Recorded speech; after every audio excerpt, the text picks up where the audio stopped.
Hello ಗೆಳೆಯರೆ, welcome to S ಪಿಚಿನ್ Kannada channel. ಈ ಒಂದು ವಿಡಿಯೋದಲ್ಲಿ ಸಂಗೊಳ್ಳಿ ರಾಯಣ್ಣ ಜಯಂತಿಯ ಸುಂದರ ಕನ್ನಡ ಭಾಷಣ ನೋಡ್ತಾ ಇದೀವಿ. ಹರಿ ಒಂದು ಭಾಷಣ ಅಂತಕ್ಕಂಥ ಇಷ್ಟವಾದ್ರೆ ಒಂದು ಲೈಕ್ ಅನೇಕ ವಿಡಿಯೋದಲ್ಲಿ ಪ್ರೋತ್ಸಾಹ ತುಂಬಾ ಸಿಗುತ್ತೆ. ಇನ್ನೊಬ್ಬರಿಗೂ ಶೇರ್ ಮಾಡಿ, ನೀವು ಸಾಧ್ಯ ಅಂತ ಅನೇಕ ವಿಡಿಯೋ ಚಾನಲ್ ಸಬ್ಸ್ಕ್ರೈಬ್ ಆಗಿ. ಹಾಗಾದ್ರೆ ನಿಮ್ಗೆ ಯಾವ ರೀತಿಯ ಪ್ರಬಂಧ ಭಾಷಣ ಬೇಕಂತ ಕಾಮೆಂಟ್ ಮಾಡಿ. ಆ ವಿಷಯಕ್ಕೆ ತಕ್ಕಂತೆ ನಾವು ವಿಡಿಯೋ ಮಾಡಲು ಪ್ರಯತ್ನ ಪಡ್ತೇನೆ ಅಂತ ಹೇಳ್ತಾ, ಹಾಗಾದ್ರೆ ಒಂದು ಭಾಷಣವನ್ನು ನೋಡ್ತಾ ಕಲಿತಾ ಹೋಗೋಣ ಬನ್ನಿ.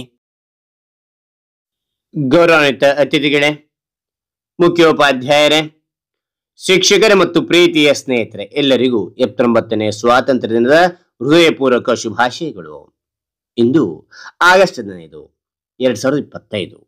ನಾವು ಭಾರತದ ಸ್ವಾತಂತ್ರ್ಯದ 79ನೇ ವರ್ಷವನ್ನು ಸಂಭ್ರಮದಿಂದ ಆಚರಿಸುತ್ತಿದ್ದೇವೆ. ಈ ದಿನ ನಮ್ಮ ದೇಶಕ್ಕಾಗಿ ತಮ್ಮ ಪ್ರಾಣವನ್ನೇ ತ್ಯಾಗ ಮಾಡಿದ ವೀರರನ್ನು ಸ್ಮರಿಸುವ ದಿನವಾಗಿದೆ. ನಮ್ಮ ಕರ್ನಾಟಕದ ಕಿತ್ತೂರು ರಾಜ್ಯದ ವೀರ ಯೋಧ ಸಂಗೊಳ್ಳಿ ರಾಯಣ್ಣರವರನ್ನು ಈ ಸಂದರ್ಭದಲ್ಲಿ ನೆನಪಿಸಿಕೊಳ್ಳೋಣ.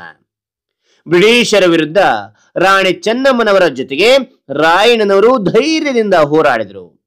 ಅವರ ಸಾಹಸ, ತ್ಯಾಗ ಮತ್ತು ದೇಶಭಕ್ತಿಯು ನಮಗೆ ಸ್ಫೂರ್ತಿಯಾಗಿದೆ. ರಾಯಣ್ಣನವರಂತಹ ವೀರರು ತಮ್ಮ ರಕ್ತದಿಂದ ನಮಗೆ ಸ್ವಾತಂತ್ರ್ಯದ ದಾರಿಯನ್ನು ತೋರಿಸಿದರು. ಇಂದು ನಾವು ಈ ಸ್ವಾತಂತ್ರ್ಯವನ್ನು ಕಾಪಾಡಿಕೊಂಡು ದೇಶವನ್ನು ಇನ್ನಷ್ಟು ಬಲಿಷ್ಠಗೊಳಿಸಬೇಕು. ಸಂಗೊಳ್ಳಿ ರಾಯಣ್ಣನವರ ಧೈರ್ಯವನ್ನು ಮನದಟ್ಟು ಮಾಡಿಕೊಂಡು ನಾವು ಒಗ್ಗಟ್ಟಾಗಿ ಭಾರತವನ್ನು ಸಮೃದ್ಧಿಯಾಗಿಸೋಣ. ಸ್ವಚ್ಛತೆ, ಶಿಕ್ಷಣ ಮತ್ತು ಸಾಮಾಜಿಕ ನ್ಯಾಯಕ್ಕಾಗಿ ಶ್ರಮಿಸೋಣ.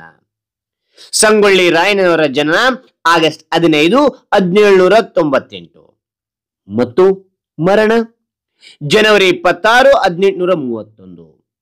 ಎರಡೂ ದಿನಗಳು ಭಾರತದ ಸ್ವಾತಂತ್ರ್ಯ ಮತ್ತು ಗಣರಾಜ್ಯ ದಿನಗಳೊಂದಿಗೆ ಸಂಬಂಧ ಹೊಂದಿವೆ. ಇದು ರಾಯಣ್ಣನವರ ಜೀವನ ಮತ್ತು ತ್ಯಾಗವನ್ನು ಭಾರತದ ಸ್ವಾತಂತ್ರ್ಯ ಹೋರಾಟಗಾರರೊಂದಿಗೆ ಒಂದು ಶಾಶ್ವತ ಸಂಬಂಧದಲ್ಲಿ ಕಟ್ಟಿ ಹಾಕುತ್ತದೆ. ಕೊನೆಯದಾಗಿ ರಾಯಣ್ಣನವರಂತಹ ಎಲ್ಲಾ ಸ್ವಾತಂತ್ರ್ಯ ಹೋರಾಟಗಾರರಿಗೆ ನಮನ ಸಲ್ಲಿಸುತ್ತೇನೆ. ಜೈ ಹಿಂದ್, ಜೈ ಕರ್ನಾಟಕ ಮಾತೆ, ಜೈ ಸಂಗೊಳ್ಳಿ ರಾಯಣ್ಣ. ಹಾಗಾದ್ರೆ ಈ ಒಂದು ಭಾಷಣ ಅಂತ ಇಷ್ಟವಾದ್ರೆ ಒಂದು ಲೈಕ್ ಅನೇಕ ವಿಡಿಯೋದಲ್ಲಿ ಪ್ರೋತ್ಸಾಹ ತುಂಬಾ ಸಿಗುತ್ತೆ. ಇನ್ನೊಬ್ರಿಗೂ ಶೇರ್ ಮಾಡಿ, ನೀವು ಸಾಧ್ಯ ಇಂಥ ಅನೇಕ ವಿಡಿಯೋ ಚಾನಲ್ ಸಬ್ಸ್ಕ್ರೈಬ್ ಆಗಿ. ಮತ್ತೊಂದು ಹೊಸ ವಿಷಯದೊಂದಿಗೆ ಮತ್ತೊಂದು ಹೊಸ ವಿಡಿಯೋದಿಂದ ಭೇಟಿ ಆಗ್ತೇನೆ. Thank you for watching. Bye.